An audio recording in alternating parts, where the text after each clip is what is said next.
Assalamualaikum warahmatullahi wabarakatuh. Kami dari bidang ISH. Perkenalkan, nama saya Sinta Oki Indriani, biasa dipanggil Sinta. Nama saya Asik Zulfan Firdaus, biasa dipanggil Asik. Tradisi pengobatan yang dilakukan dongke dan bersifat klinik diminati oleh sebagian besar masyarakat Jawa.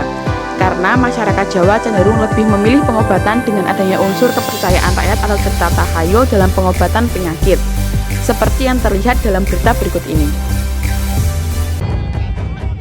Pengobatan alternatif ternyata masih menarik perhatian masyarakat, apalagi jika pengobatan alternatifnya viral. Masyarakat pun rela menempuh waktu dan jarak yang panjang untuk berobat ke orang yang dianggap sakti ini. Seperti Ponari, bocah yang tinggal di Dusun Kedung Sari, Kecamatan Megaluh, Jombang, Jawa Timur. Bocah yang saat itu baru duduk di kelas 3 SD tentu tidak memiliki kemampuan medis modern atau pengobatan tradisional. Namun pada tahun 2009, ia dipercaya memiliki sebuah batu yang bisa menyembuhkan berbagai macam penyakit. Nyatanya, batu itu hanya dipungut Ponari secara tidak sengaja. Batu ini dinilai ajaib karena setelah dicelupkan ke dalam air dinilai bisa menyembuhkan penyakit tetangganya. Cerita pun menyebar. Warga dari luar Jawa Timur pun rela datang dengan membawa ember untuk menampung air yang sudah dicelupkan batu ajaib Ponari. Pengobatan alternatif ini tidak gratis. Pasien dikenakan tarif Rp5.000. Dari hasil pengobatan alternatif ini pun tak tanggung-tanggung. Ponari bisa membangun rumah besar dan membangun musola di dekat rumahnya dan membeli sawah seluas 5 hektar.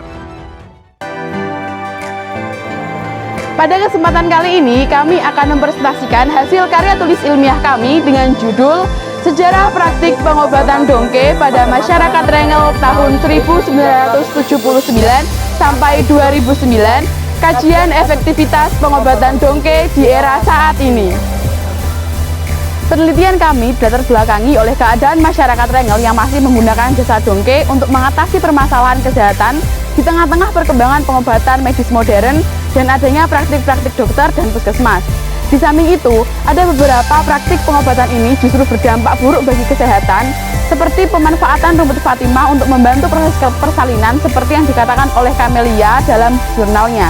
Sehingga peneliti ingin mengkaji alasan-alasan yang mendorong masyarakat Rengel masih menggunakan jasa dongke serta efektivitas pengobatan ini untuk kesehatan masyarakat Rengel. Dari latar belakang tersebut, kami ingin mengetahui bagaimana perubahan praktik pengobatan dongke di Kecamatan Rengel, mengapa masyarakat Rengel masih menggunakan jasa dongke dalam pengobatannya di era modern saat ini, dan bagaimana efektivitas pengobatan dongke di Kecamatan Rengel. Kemudian, tujuan dari penelitian kami adalah untuk mengetahui perubahan pengobatan dongke di masyarakat Rengel, untuk mengetahui alasan masyarakat Rengel masih menggunakan praktik pengobatan dongke, dan untuk mengetahui efektivitas pengobatan dongke.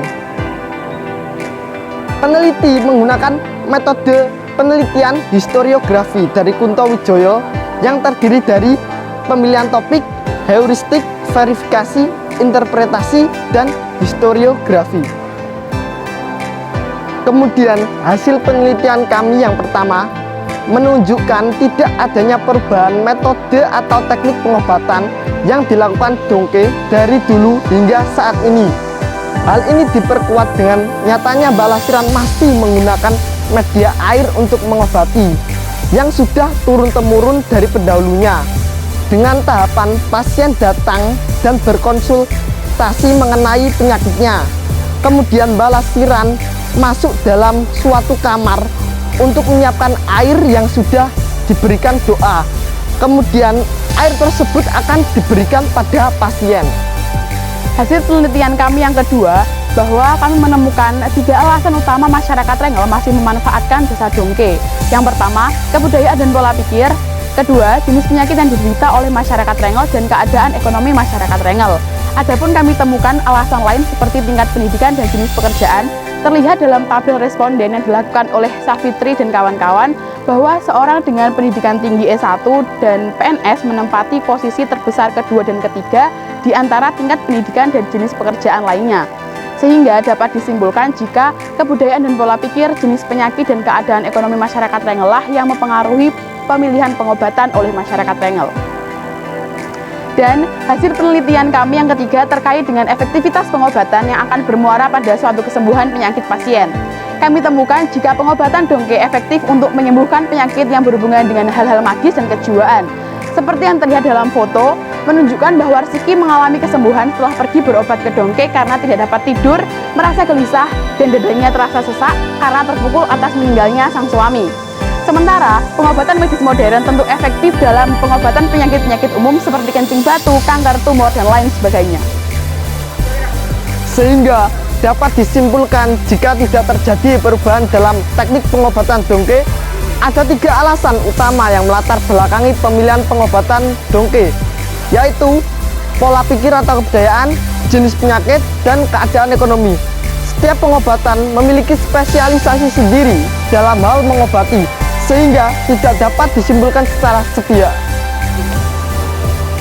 Dari hasil penelitian yang telah kami lakukan, peneliti menyarankan kepada masyarakat agar memiliki wawasan yang lebih dalam tentang jenis penyakit dan metode pengobatan, agar tercipta adanya kesesuaian yang akan bermuara pada kesembuhan penyakit yang mereka derita. Selanjutnya, untuk pemerintah agar membuat kebijakan-kebijakan terkait pengobatan masyarakat ekonomi tingkat menengah ke bawah, agar tercipta suatu pemerataan dalam bidang kesehatan. Demikian yang dapat kami sampaikan, semoga bermanfaat. Kami akhiri. Wassalamualaikum warahmatullahi wabarakatuh. History Found the mystery.